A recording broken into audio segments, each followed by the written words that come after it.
Assalamualaikum warahmatullahi wabarakatuh. Di kisah kali ini masih dari lanjutan kisah dari tulisannya Restu Wiraatmaja. Dan kali ini kita masuk untuk Pamar Lipat yang kedua. Seperti apa kisahnya? Langsung saja kita simak berikut ini.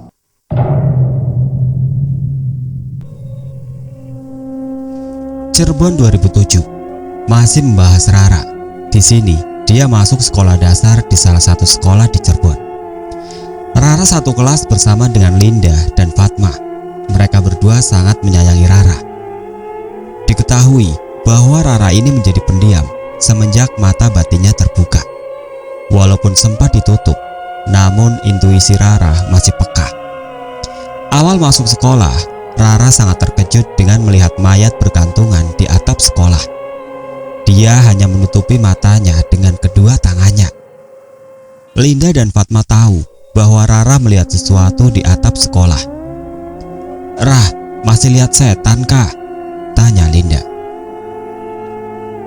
"Tidak, Anda. Ayo langsung masuk ke kelas saja. Saya tidak sanggup lihatnya."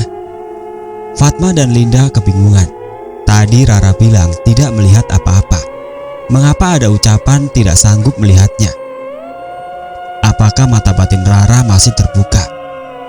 Di dalam kelas, Rara menemui teman-teman barunya seperti Fauzi dan Rahman. Namun Rara yang berada di depan bangku Fauzi dan Rahman hanya bisa diam. Dia ingin cepat pulang karena hawa kelas tiba-tiba panas. Tepat jam 7.30, ibu guru mapel matematika masuk sambil membawakan penggaris dan kapur tulis. Anehnya, bu guru itu berjalan dengan kaki yang agak pincang.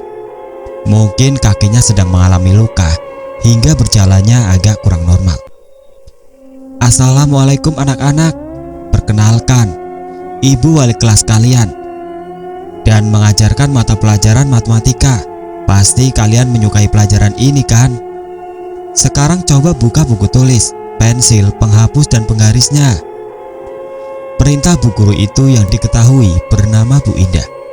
Rara satu bangku bersama Fatma, sedangkan Linda dengan Risa di bagian belakang pojok kanan. Mungkin itu adalah tempat yang paling disukai oleh Linda hingga menginginkan di tempat paling pojok. "Rah, saya tidak bawa pensil. Ada pensil lagi nggak?" tanya Fatma. "Nih, saya bawa 3. Rara menyerahkan satu pensilnya kepada Fatma. Namun ketika ingin mengambil pensil untuknya sendiri, pensil itu terjatuh. "Duh," keluh Rara. Dia harus berjongkok dulu untuk mengambil pensil yang terjatuh tepat di bawah bangkunya.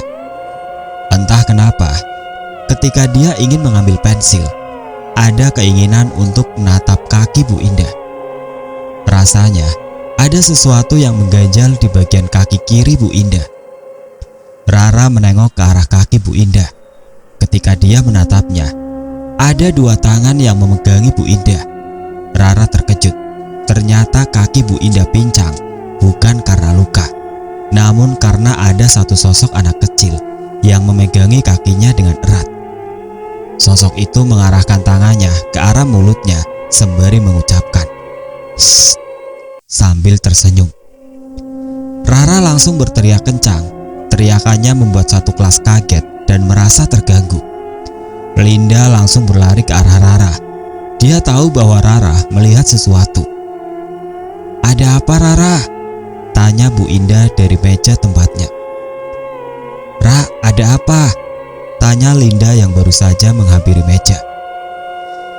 Rara menutupi matanya dengan kedua tangannya sembari mengatakan, "Ingin pulang, saya ingin pulang." Fatma langsung menatap arah bawah kaki Bu Indah. Dia tahu bahwa Rara melihat sesuatu dari bawah kaki Bu Indah. "Ada apa, Fatma? Mengapa Rara berteriak?" Rara terus berteriak. Seisi kelas langsung ramai. Banyak murid yang merasa ketakutan. Mereka berlari ke sana kemari. "Ada apa? Kalian semua duduk di tempat masing-masing." Bu Indah mulai menuju ke arah Rara dengan posisi jalan yang agak kurang enak dipandang.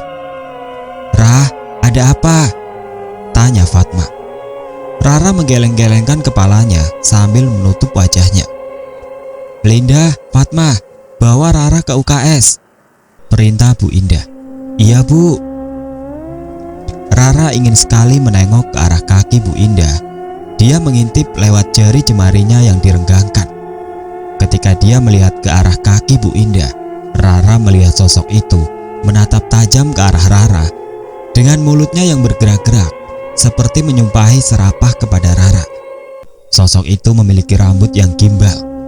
Kedua tangannya memegangi kaki Bu Indah, seluruh tubuhnya berwarna hitam pekat. Linda dan Fatma membawa Rara ke UKS. Mereka berdua merangkul Rara dengan posisi tangan Rara yang masih menutupi kedua matanya. Linda dan Fatma membaringkan tubuh Rara ke kasur yang ada di UKS. Linda pergi sejenak untuk mengambil air teh hangat. "Rah, tadi lihat apa?" tanya Fatma yang berada di sampingnya. "Kakinya Bu Indah, saya melihat anak kecil hitam sedang memegangi kaki Bu Indah." "Seriusan?" tanya Fatma. Linda datang sambil membawakan teh hangat untuk Rara. "Lin, Rara melihat anak kecil hitam di kaki Bu Indah," ujar Fatma. "Beneran tidak, Ra?" tanya Linda. "Seriusan, Lin?" "Lalu bagaimana?" tanya Linda. "Anak itu menatap saya, sepertinya dia marah kepada saya," jelas Rara. Fatma dan Linda saling menatap. Mereka satu pemikiran dan mengangguk. "Mata batin kamu terbuka tak?" tanya Fatma dan Linda. Rara terdiam sesaat. Kejadiannya di tahun 2005 masih membekas ketika dikejar sosok cucun dan dipeluk oleh kuntilanak rumah kosong. Apakah rukyahnya gagal? Mengapa Rara masih saja melihat makhluk astral di sekelilingnya? Apa yang terjadi dengan mata batinnya? "Sepertinya sih iya, Lin, Fat," ujar Rara. Bunyi bel istirahat bergema ke seluruh ruangan kelas. Linda, Fatma, dan Rara baru sadar ternyata dia telah cukup lama di UKS. Padahal baru saja dia mendatangi UKS. Mereka bertiga segera keluar dari UKS. "Kok sudah istirahat sih?" tanya Linda. "Ini bukan bel dari sekolah," ujar Rara. "Lah terus dari mana?" tanya Fatma. Rara keluar dari UKS. Dia menatap kanan kiri ruangan yang masih sepi. Guru-guru masih berada di kelasnya masing-masing untuk mengajar. Tidak ada tanda-tanda istirahat. "Tapi kok sepi ya?" tanya Linda. Rara segera berjalan menuju ruangan guru. Ada yang salah dengan ruangan itu. Siapakah orang yang memencet bel istirahat di waktu pelajaran sedang berlangsung? Seret, seret. Rara mendengar suara kain yang terseret oleh kaki. Suaranya mengarahkan pada ruang guru. "Rah, mau kemana?" tanya Linda. Linda dan Fatma masih mematung di pintu ruangan UKS. Sambil menengok kanan kiri, mereka berdua masih menunggu perintah dari Rara. "Rah, mau kemana?" tanya Fatma. "Diam sebentar, di situ dulu sebentar." Sambil mengarahkan kedua tangannya ke arah bawah, Rara terus berjalan menuju ruangan guru. Dia masih penasaran dengan suara kain yang terseretkan oleh kedua kaki. Suaranya tampak sangat jelas. Rara mendekati jendela ruangan guru. Dia menengok ke arah sekeliling ruangan itu. Mungkin dia salah dengar. Tapi mana mungkin suara bel itu berbunyi di saat jam pelajaran masih berlangsung. Gak ada orang kah? Lah, Rara terkejut melihat sosok wajah penuh darah muncul di hadapan jendela. Dia terjatuh sambil merangkak mundur. Fatma dan Linda langsung berlari menuju Rara. "Fatma, Linda!" teriak Rara sambil menangis. "Ada apa, Ra?" Mereka berdua langsung membangunkan tubuh Rara. Beberapa guru yang mendengar teriakan Rara langsung menuju sumber suara. "Ada apa, Fatma, Linda, Rara?" tanya Pak Aldi. "Itu, Pak, ada seorang perempuan, mukanya penuh akan darah," ucap Rara sambil menangis. Pak Aldi menatap jendela yang ditunjukkan oleh Rara. "Bawa ke UKS," ucap Pak Aldi. Rara dibawa oleh beberapa guru menuju UKS, sedangkan Fatma dan Linda menuju ke kelas. Bu Indah yang menyaksikan kejadian itu dari depan kelas tampak tak percaya mengapa anak itu sangat peka. Rara direbahkan kembali di kasur. Bu Siti dan Pak Raka menemani Rara untuk sementara. Suhu tubuh Rara naik drastis. Badannya panas dan melemah sesaat. Wajahnya semakin pucat. "Rah, kamu belum makan?" tanya Pak Raka. "Siapa perempuan dengan wajah penuh darah itu, Pak? Kenapa dia ada di ruangan guru?" tanya Rara. Pak Raka dan Bu Siti saling menatap. "Siapa dia, Ra?" tanya Bu Siti. Pak Aldi memasuki ruangan UKS. Dia menatap Rara dengan perasaan iba. Tampaknya Rara mengetahui sesuatu yang tersembunyi di sekolah ini. "Pak Raka, kemari sini. Saya ingin bicara sebentar." "Bu Siti, tolong jaga Rara ya," pinta Pak Aldi. "Siap, Pak." Pak Raka mengikuti Pak Aldi menuju ke ruangan khusus Pak Aldi. Sepertinya ada obrolan hangat yang akan dibahasnya. "Ada apa, Pak?" tanya Pak Raka. "Duduk dulu," pinta Pak Aldi. Pak Aldi mengambil 2 gelas air putih. Sepertinya jam pelajaran agak terganggu dengan kejadian Rara barusan. "Begini, Pak, ini mengenai kejadian Rara barusan. Saya terkejut kalau Rara ternyata bisa melihat sesuatu yang tidak bisa dilihat oleh orang biasa umumnya," jelas Pak Aldi. "Lalu apa hubungannya dengan saya, Pak?" tanya Pak Raka. "Coba kau dekatkan dia secara perlahan. Apakah dia dulu pernah melihat sesuatu yang lain juga? Jika memang benar, berarti dia memiliki masa lalu yang menyeramkan," ucap Pak Aldi. "Baik, Pak," ucap Pak Raka. "Satu lagi, besok kita bicarakan ini kepada kedua orang tua Rara. Kita ulik Rara," jelas Pak Aldi. Pak Raka mengangguk paham. Dia mohon izin untuk keluar dari tempat itu dan langsung menuju ke UKS untuk menemui Rara dan Bu Siti. Setelah sampai di UKS, Pak Raka melihat Rara sangat lemah dan mengeluarkan cairan putih dari mulutnya. Bu Siti tampak panik. Dengan sigap, Pak Raka langsung menggotong tubuh Rara keluar dari UKS. "Langsung bawa ke rumah sakit. Demamnya tinggi. Dia kejang-kejang," teriak Pak Raka. Lagi-lagi, seluruh guru keluar dari kelasnya. Tatapannya tertuju pada Rara yang digotong oleh Pak Raka. "Astagfirullah, Rara!" teriak beberapa guru yang melihat langsung Rara dengan mata yang sudah tertutup dan mulutnya mengeluarkan cairan putih sambil kejang-kejang. Beberapa guru lainnya membantu Pak Raka yang berlari menuju ke tempat parkir. Pak Aldi yang mengetahui itu langsung menelpon kedua orang tua Rara. Keadaan semakin kacau. Sepertinya Rara sudah berada di posisi yang kurang menguntungkan. Dalam beberapa jam terakhir, dia melihat langsung 2 sosok yang menyeramkan. Rara dibawa menuju rumah sakit dengan mobil Pak Aldi. Seisi sekolah menjadi ramai melihat kejadian Rara yang diketahui, melihat sosok wanita dengan wajah penuh darah di ruangan guru. Kedua orang tua Rara segera mendatangi Rara di ruang ICU. Rara masih terbujur kaku dengan demam yang cukup tinggi. Saran dokter, Rara dirawat beberapa hari untuk melakukan perawatan yang lebih baik. Rara hanya sedikit kelelahan. Kejangnya baru pertama kali. Mungkin ini adalah reaksi tubuhnya ketika terkejut melihat sesuatu yang tidak pernah ia lihat. Seperti hal-hal yang menyeramkan, jelas dokter. "Maksudnya, Dok?" tanya Pak Raka. "Apakah anak ini sebelumnya melihat sesuatu?" tanya dokter. Kedua orang tua Rara menatap ke arah Pak Raka.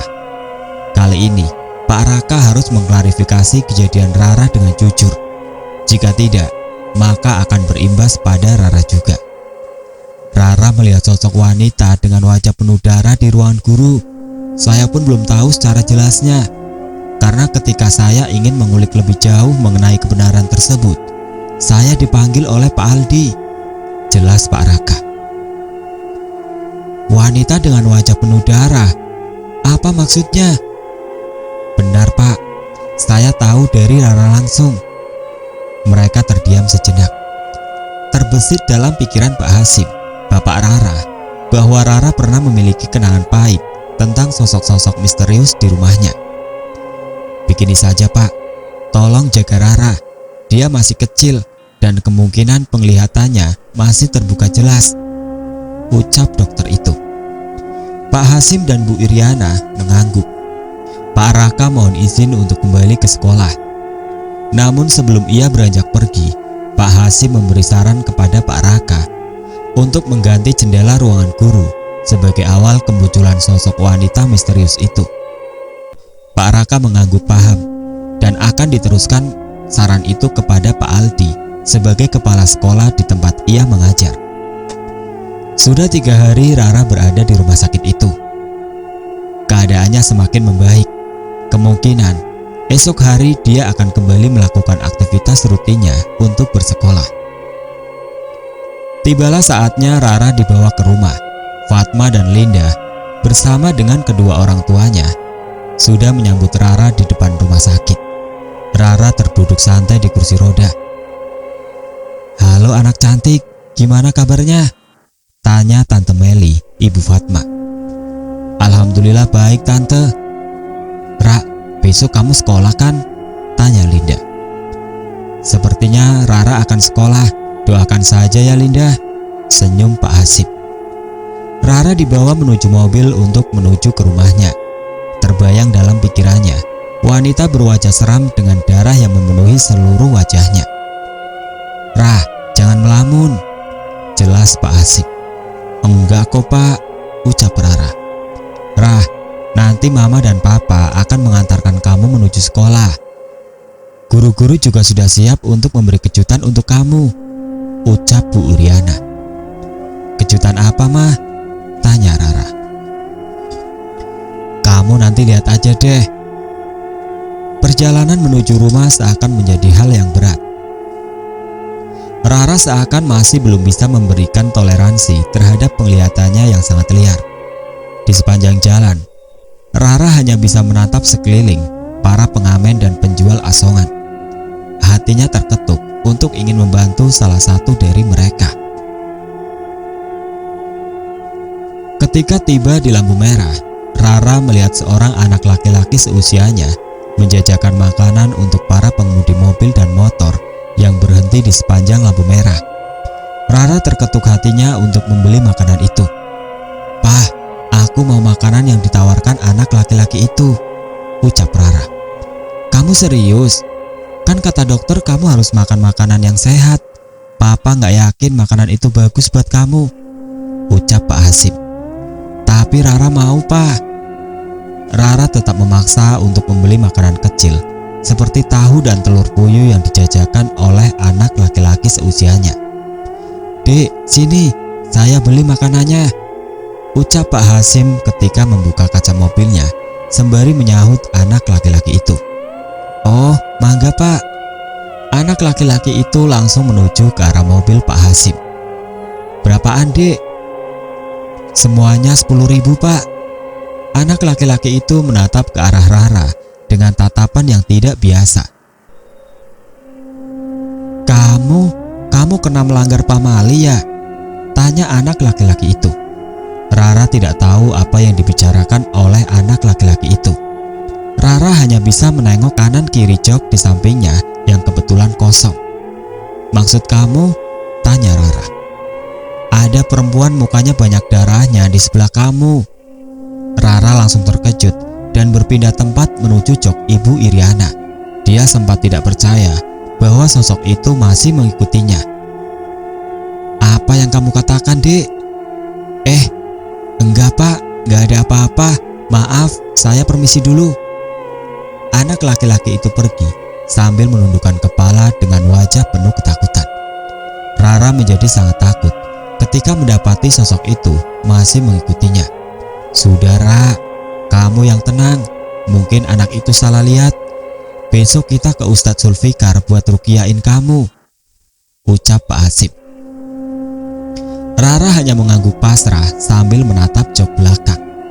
Mobil sudah berada di arah menuju rumahnya. Pak Hasim berhenti sejenak. "Kita ke rumah Ustadz Zulfikar dulu, baru kita pulang. Gimana Bu, setuju nggak?" tanya Pak Hasim. "Kalau Rara siap, Ibu siap kok Pak," jawab Bu Iriana. "Rara, gimana? Siap?"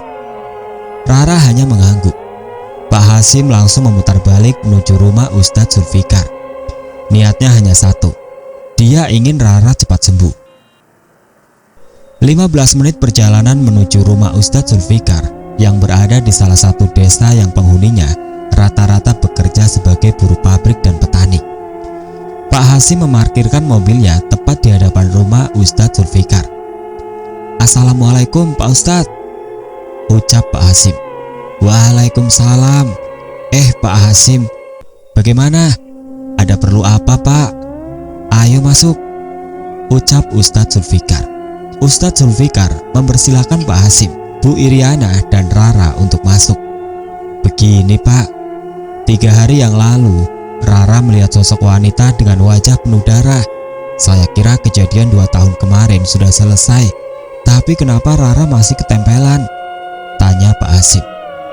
Ustadz Zulfikar memandang Rara sambil tersenyum. Sepertinya ada sesuatu yang sengaja disembunyikan oleh Rara. "Rara, Pak Ustadz boleh tanya?" tanya Pak Ustadz. Rara hanya mengangguk. Dia seperti tidak ada keinginan untuk mengucapkan 1-2 kata pun dari mulutnya. "Rara melihat apa saja di sekolah?" tanya Pak Ustadz. "Anak kecil dengan tubuh hitam pekat dan wanita dengan wajah penuh darah," jelas Rara. "Selain itu?" tanya Pak Ustadz. "Tidak ada Pak," jawab Rara. "Ada satu lagi." "Satu lagi?" tanya Rara dengan heran. "Rara mendengar sesuatu yang ganjil di sekolah itu tidak?" tanya Pak Ustadz. "Suara." "Iya, suara aneh," jawab Pak Ustadz. Pak Hasim dan Bu Iriana memegangi tangan Rara. Sepertinya Rara butuh support penuh agar semuanya bisa terbuka dengan jelas. "Bel sekolah yang berbunyi sebelum waktunya, paling itu Pak Ustadz," jawab Rara. "Benar, itu yang Pak Ustadz maksud." "Apa maksudnya Pak Ustadz?" tanya Pak Hasim. "Di sekolah itu ada bel yang hanya didengar oleh orang-orang yang tertentu saja. Jika bel itu sudah terdengar, mereka akan keluar dari tempatnya untuk mengganggu para murid dan guru-guru yang ada di sana," ucap Pak Ustadz. "Saya masih belum mengerti," ucap Pak Hasim. "Hanya Rara yang bisa menghentikan itu, karena Rara yang mendengarkannya," ucap Pak Ustadz. "Tapi Fatma dan Linda, siapa mereka?" tanya Pak Ustadz. "Mereka teman-teman Rara," ucap Bu Iriana. "Mereka juga termasuk harus bisa menyelesaikan," ucap singkat Pak Ustadz. "Caranya?" tanya Bu Iriana. "Saya tidak tahu akan hal itu, tapi suatu saat Rara akan menyelesaikannya dengan teman-temannya. Saya tidak tahu mengenai masa lalu sekolah itu," jelas Pak Ustadz. "Apakah bisa selesai?" tanya Pak Hasim. "Bisa, itu semua tergantung Rara dan teman-teman Rara," ucap Pak Ustadz. Pak Hasim menunduk pasrah. Mengapa kejadian ini berulang lagi? Apakah dengan menutup mata batin Rara, Rara bisa kembali seperti sedia kala? Tanya Pak Hasim. "Itu tidak menjamin, karena sosok itu masih ada di sini. Dia terus mengikuti Rara. Sosoknya tepat di belakang Rara saat dia sedang terduduk sekarang," jawab Pak Ustadz. Sontak saja Rara langsung berteriak ketakutan dan menangis. "Pak Ustadz, tolong selesaikan ini. Apapun itu resikonya," jawab Pak Hasim. "Semua akan ada waktunya. Sosok itu ingin berkomunikasi dengan Rara. Mungkin ada sesuatu yang harus dipecahkan oleh Rara sebelumnya. Jadi masalah Rara, hanya Rara yang bisa menyelesaikannya?" tanya Bu Riana. "Benar Bu," jawab Pak Ustadz. Rara masih memeluk tubuh Pak Hasim dengan erat sambil menangis. Pak Ustadz tidak bisa memberikan solusi untuk jalan keluar dari masalah ini. Oke Pak Ustadz, maaf mengganggu. Doakan Rara supaya bisa menyelesaikan masalah ini dengan cepat, ucap Pak Hasim. Baik Pak, itu pasti. Pak Hasim pun izin pamit. Mereka kembali ke rumah untuk menjaga Rara agar tidak terganggu dari gangguan wanita menyeramkan itu. Keesokan harinya, Rara diantarkan menuju ke sekolah oleh kedua orang tuanya. Tidak ada yang beda dari atmosfer sekolah yang penuh akan murid yang berseliweran. Namun, begitu dia memasuki kelasnya, "Surprise!" ucap Bu Indah kepada Rara. Rara memperhatikan kedua kaki Bu Indah, namun tidak ada anak kecil dengan tubuh hitam pekat yang memegangi kedua kakinya. Berarti penglihatannya agak redup. "Terima kasih Bu Indah dan kawan-kawan semua," ucap Bu Iriana dengan tersenyum. "Ayo Rara, duduk ke tempat duduknya," ucap Bu Indah. Rara memandangi satu persatu wajah teman-temannya. Rara dan Linda berada di kelas yang sama dan mereka berdua menyambut Rara dengan wajah yang sumringah. "Ra, sini duduk," ucap Fatma. Rara menaruh tasnya di atas meja. Kedua orang tuanya tersenyum lebar ketika memandangi Rara sudah bersikap normal. "Rah, Mama dan Papa pulang ya," ucap Bu Iriana. Rara tampak kurang nyaman dengan posisinya yang sekarang.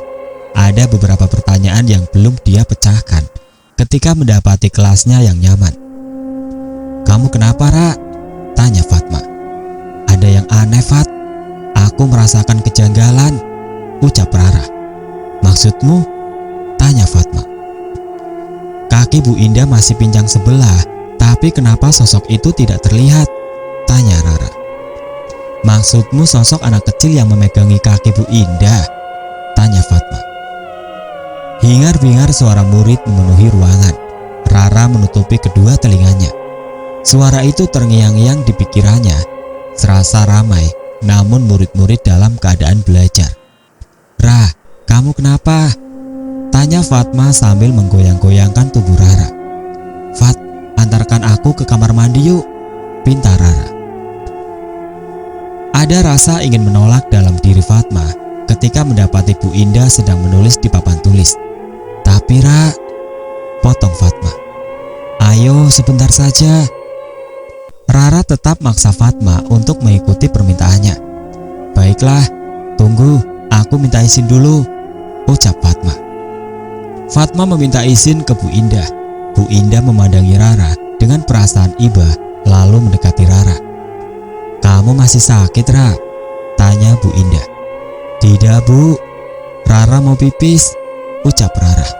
"Oh begitu, ya sudahlah, jangan dipaksa ya kalau Rara masih sakit," ucap Bu Indah. "Iya Bu," jawab singkat Rara. Rara dan Fatma menuju kamar mandi sekolah yang gelap dan juga kotor. Rara sadar tindakan ini beresiko jika suatu saat penglihatannya pulih kembali. "Ra, aku tunggu di luar ya," ucap Fatma. "Oke," jawab singkat Rara. Rara memasuki kamar mandi paling pojok. Tempatnya agak gelap, sedikit pencahayaan dan berbau pesik. Rara masuk ke kamar mandi tersebut sambil menutupi hidungnya. Dalam hati, dia agak risih dengan kondisi yang memprihatinkan tersebut. Ditutupnya pintu dengan rapat, pencahayaan sedikit redup. Dia hanya bisa melihat gagang pintu yang berwarna putih. Dia mulai meraba sekeliling kamar mandi. Tangannya mulai mencari-cari stop kontak lampu. Dia mencoba menyalakan lampu kamar mandi. Ketika dia mulai meraba hingga pojokan kamar mandi, jari jemarinya menyentuh cairan aneh, kental, dan berbau amis. Rara mengarahkan jarinya ke dinding. "Apa ini?" ucapnya. Ketika dilihatnya, ternyata darah. Rara memandangi tempat di mana jari jemarinya menyentuh sesuatu itu. Dia mundur ke arah pintu kamar mandi beberapa langkah.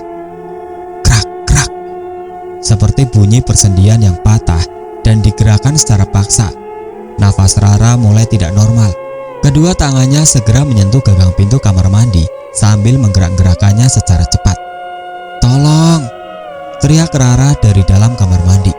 Fatma yang mengetahui itu langsung berlari ke arah Rara. "Ra, ada apa?" Dari pojokan kamar mandi tersebut muncul dua tangan yang kaku. Kedua tangan itu mengarah secara perlahan ke arah Rara. Rara terus menggerak-gerakkan gagang pintu tersebut. Namun dia lupa bahwa pintu itu terkunci dari dalam. Dia tidak menyadarinya. Secara perlahan, wajah dari sosok itu tampak dengan tampilan yang menyeramkan. Sosok itu adalah tempelan Rara yang terus-menerus mengikutinya kemanapun dia pergi. Sosok yang sama ketika dia pertama kali mendapatinya di jendela ruangan guru. Ya, sosok wanita dengan wajah penuh dengan darah. Kepalanya bergerak ke kanan kiri dengan rambut yang gimbal dan kusut. Kedua tangannya mengarahkan ke arah Rara. Sosok itu hendak menangkap Rara dalam keadaan terpojokan. Fatma segera berlari menuju ruang guru dan memberitahu kepada Pak Raka bahwa Rara terjebak di dalam kamar mandi. Rara memandangi sosok itu dengan wajah pucat pasi. Sosok itu hadir tepat di wajah Rara. "Ah!" Rara berteriak kencang sambil kedua tangannya meraih kunci pintu yang masih terpasang. Dia mencoba menggerak-gerakkan kunci tersebut, namun tidak berhasil. Pak Raka dan beberapa guru lainnya mendatangi kamar mandi dengan cepat. "Rara, buka kuncinya cepat!" Rara masih menggerak-gerakkan kunci tersebut ke arah kiri, namun tersangkut. Kedua tangan dari sosok itu mengarahkan secara perlahan ke kepala Rara. Rara langsung terdiam. Sosok itu tersenyum lebar. Tetesan darahnya berjatuhan ke onder yang Rara gunakan. "Ra, buka kuncinya sekarang!" teriak Pak Raka dari luaran. Ceklak. Pintu langsung terbuka. Pak Raka langsung mendorong paksa pintu itu, namun dia tahu posisi Rara berada di belakang pintu. Sosok itu mundur secara perlahan, dengan mundur ke belakang menuju arah bak mandi dan masuk ke dalamnya. Sosok itu langsung menghilang seketika. Rara terjatuh dan pingsan seketika. Bruk. Pak Raka langsung mendorong pintu itu dan mendapati Rara sudah terdampar di lantai kamar mandi dengan wajah yang pucat pasi. "Astagfirullah, darah dari mana ini?" ucap Pak Raka. "Rara!" teriak Fatma. "Cepat bawa ke UKS sekarang." Beberapa guru lainnya langsung menggotong tubuh Rara dan membawanya ke UKS. Pak Raka masih memandangi pojokan kamar mandi. "Ini harus segera diselesaikan," ucap Pak Raka sambil menggenggam kedua tangannya dan beranjak pergi dari kamar mandi, tempat di mana sosok itu mulai menyerang Rara. Rara menjadi sorotan seluruh penghuni sekolah. Beberapa dari mereka mencap Rara sebagai bahan pansos agar lebih disayang oleh seluruh guru.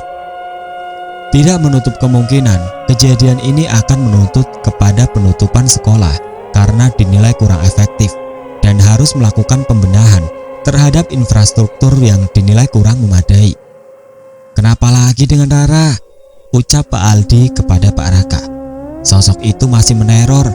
Saya tidak tahu bagaimana Rara bisa mengetahuinya. Tapi alangkah baiknya kita selesaikan segera masalah ini," ucap Pak Raka. Pak Aldi terdiam sesaat sambil memainkan pulpennya. Dia memandangi foto keluarga yang terpampang dalam kantor khususnya. Apakah dia masih tidak terima akan kematiannya? Tanya Pak Raka. "Semoga saja tidak," ucap Pak Aldi. Sementara itu di ruangan UKS. "Cepat ambilkan minyak kayu putih," teriak Bu Siti. "Baik Bu," ucap guru lainnya. Guru itu langsung berlari menuju tempat penyimpanan obat yang tersimpan rapi dalam box yang memuat berbagai macam obat-obatan. Dalam keadaan setengah sadar, Rara berada di suatu tempat di mana dia melihat sebuah kejadian yang memilukan. Seorang wanita berumur 30 tahunan bertengkar hebat dengan suaminya. Rara menyaksikan itu seperti nyata. Ditamparnya wanita itu habis-habisan hingga darahnya mengucur deras ke lantai rumah. "Bagaimana kau menjadi seorang istri yang baik jika jam segini masih keluyuran?" ucap sang suami. Rara teringat dengan wajah yang dia kenal di sekolah itu. Wajah yang berkisar 30 tahunan itu mirip seperti Pak Aldi, kepala sekolah di tempat dia bersekolah. Aku tidak melakukan hal-hal yang kau maksud. Aku hanya mengunjungi orang tuaku saja.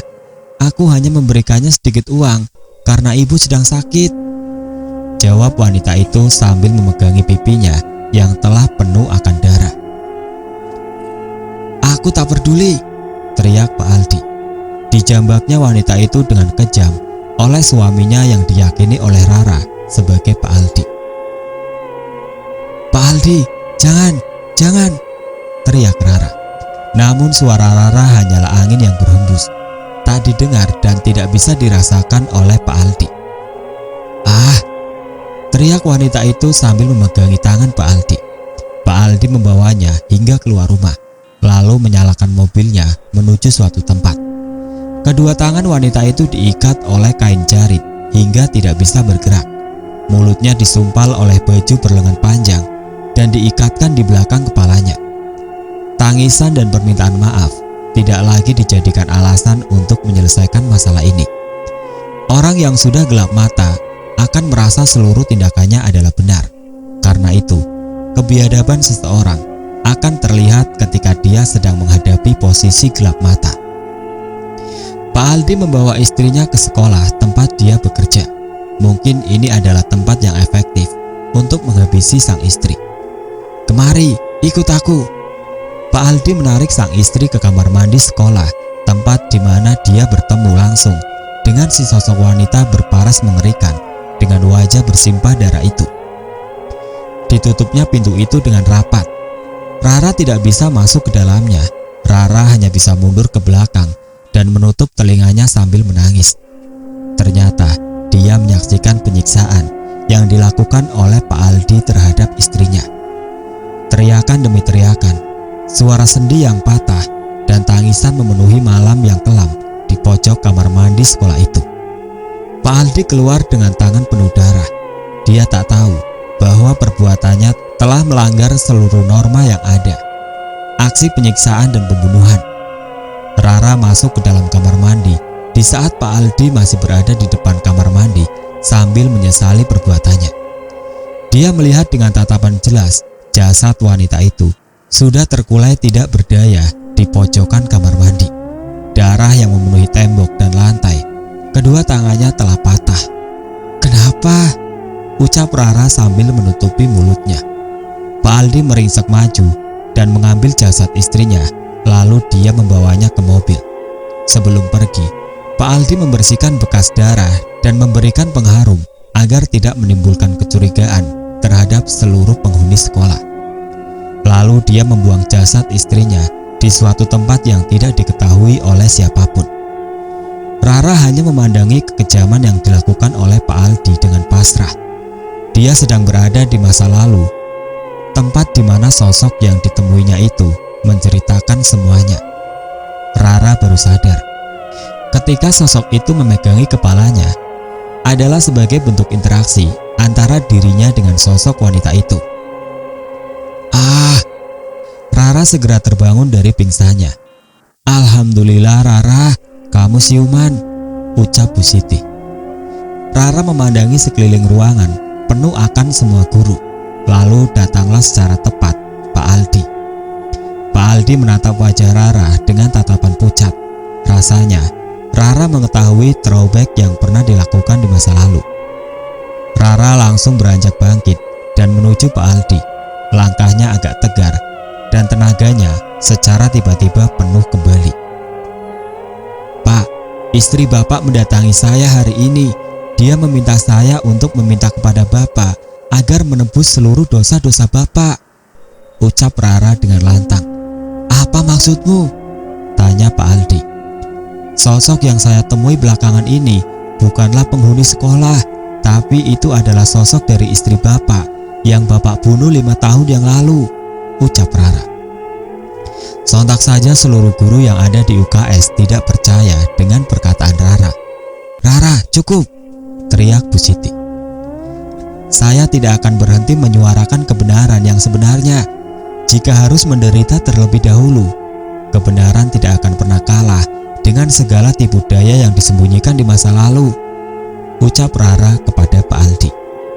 Pak Aldi bersimpuh lemas di hadapan Rara. Dia menangis terseduh-seduh ketika seorang muridnya sendiri telah membuka masa lalu kelamnya. Pak Raka langsung menelpon polisi untuk menangkap Pak Aldi. Beberapa guru lainnya langsung mengamankan Pak Aldi dengan perasaan kesal dan marah. "Rah, terima kasih telah membantuku untuk melangkah ke jalan yang lebih baik. Masa laluku adalah sebuah tebusan di masa ini," ucap Pak Aldi sambil menunduk. Beberapa menit kemudian, beberapa polisi mendatangi sekolah itu. Semua yang ada di sekolah bertanya-tanya tentang siapa yang ditangkap oleh polisi tersebut. Bu Siti segera memeluk Rara. Rara melihat sosok wanita itu di dekat pohon yang berada di luar sekolah sambil tersenyum dan melambaikan tangannya yang sudah patah. Pak Aldi digiring menuju kantor polisi untuk mempertanggungjawabkan perbuatannya. Pak Aldi hanya bisa pasrah dan menunduk lesu. Anehnya, penjara yang dimasuki oleh Pak Aldi lengkap dengan kamar mandi. Pak Aldi merasa ada yang aneh dengan ini semua, seperti sudah ada yang menunggu di dalam kamar mandi tersebut. Pak Aldi mencoba memasuki kamar mandi itu sambil menyalakan lampunya. Ketika sudah berada di dalam, lampu tiba-tiba redup secara perlahan, disusul dengan suara pergerakan tangan yang telah patah ketika digerak-gerakkan. Sosok wanita yang diyakini istrinya itu muncul dengan wajah penuh dendam. Darahnya berjatuhan secara perlahan di lantai kamar mandi. "Irma, maafkan aku," ucap Pak Aldi. Sosok itu menyerang Pak Aldi dengan merobek-robek seluruh wajahnya. Pak Aldi meninggal, di mana dendam sang istri telah terbalaskan.